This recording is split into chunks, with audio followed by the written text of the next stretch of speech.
Hi, my name is Sarah Hayes, and for this research project I have been asking colleagues and students to explore the topic of higher education policy, not simply as an entity that's confined within written documents, but rather also reimagined through visual methods. And perhaps I make something of an assumption here by firstly believing that people will feel that they have something to say on this topic, but secondly also that they will be willing to comment on video.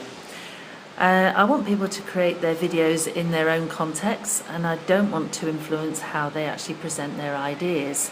So for my video, I've chosen to share my thoughts from my current location, which is the beautiful island of Tenerife, where I happen to be on a family holiday for a few days. But this has given me time to actually think away from the pressures of work, and so I guess this location may also shape what I have to say rather than a recording created in my office. For example, you can see the sea behind me and the rather lovely location that I'm in of Los Gigante here. So I want to actually talk about the way in which policy is created and how people might actually engage with it or ignore it depending on the media that we use. And so I would say that often we refer to policy as a thing, which makes it sound rather like it's finished. But perhaps some policies are complete, but this can be worrying in case we don't actually question whether a policy is something that has come from a particular direction, where it's come from or who it wrote it. So if a policy is reified as a thing that's done to people and it's not recognised as a process, then we don't actively put into it. So given policies can shape our practices in higher education, then what is written down can define the physical and virtual spaces in which we interact with our students and colleagues. So how much do we actually read policies? Let alone come to consider how they're constructed, and why are they written as text and not spoken? Is it convenient to transport values and recommendations in this way? So when I conducted a linguistic analysis myself of government policies for technology enhanced learning in universities, I used corpus linguistics to quantitatively measure the patterns of statements.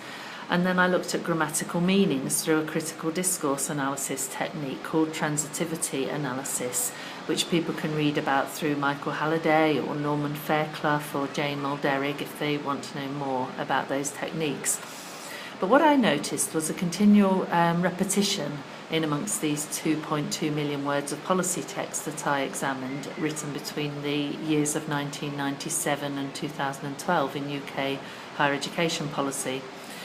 So the content seemed to be copied and pasted from previous policies at times, and this suggested to me something about the process of writing policy, that perhaps it's written by rote rather than reflecting actual practice. And I was concerned to find that grammatically human beings and their practices with learning technologies were rarely mentioned. Either technology itself or a strategy seemed to be attributed with human labour in repeated statements that claimed that technology enhanced learning or policy had improved student retention. So this even unconscious way of phrasing statements about academic practice has implications when we link it with sociological theory or theory from science and technology studies or STS theory, because it's missing out the diverse social and political contexts in which people work with technology, and it's missing out their design of the curriculum and the decisions that they're making concerning technologies. And instead it's suggesting that there are quick wins to be had from technology that simply enhance learning.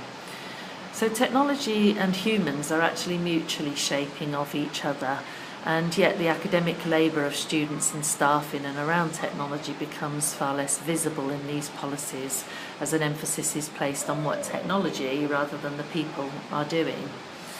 So if policy is recorded in a visual format, at least people wouldn't so readily be missed out.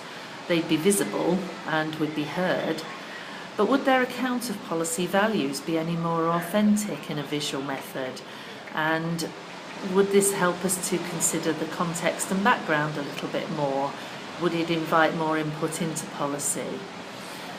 And policy often addresses an issue, or it shapes perhaps some really legitimate institutional priorities. But it's still worth reflecting on what becomes prioritised or what falls into the background and then becomes marginalised. I'm aware from personal experience that writing policy can be very challenging. Often they can sound detached from people, and authors are not very often identified in policies. So to write critically reflective policies that avoid the one-size-all type of statement is going to naturally take longer, and it might be criticised anyway then as sounding less like a policy.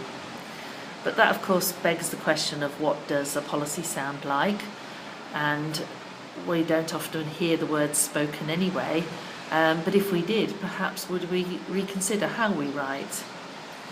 So policy production doesn't seem to come under scrutiny in the same way that teaching and research processes do, for example. This brings to mind the question of ethics. So we require ethical questions to be asked about our research activities. Should we ask similar questions about policy writing? After all, it affects people's working lives and their emotional well-being, and we peer review research bids, but how much do we peer review policy writing as a process? Is policy presented in ways that are engaging and participatory? Good teaching is expected to use a range of techniques that will meet different learning preferences through varied formats, should good policy come under a similar scrutiny. And then also, given that a teaching excellence framework is proposed very soon for UK higher education, then how will the new framework be communicated both through the government agencies and also within institutions? If we require critically reflective activities from people who are teaching and that they would act on feedback from their students, then how is feedback on the process of policy construction to be collected? People tend to refer to the university as if it were an entity that is able to act. But given that the university is constructed from people, then is it possible for a university to learn collectively?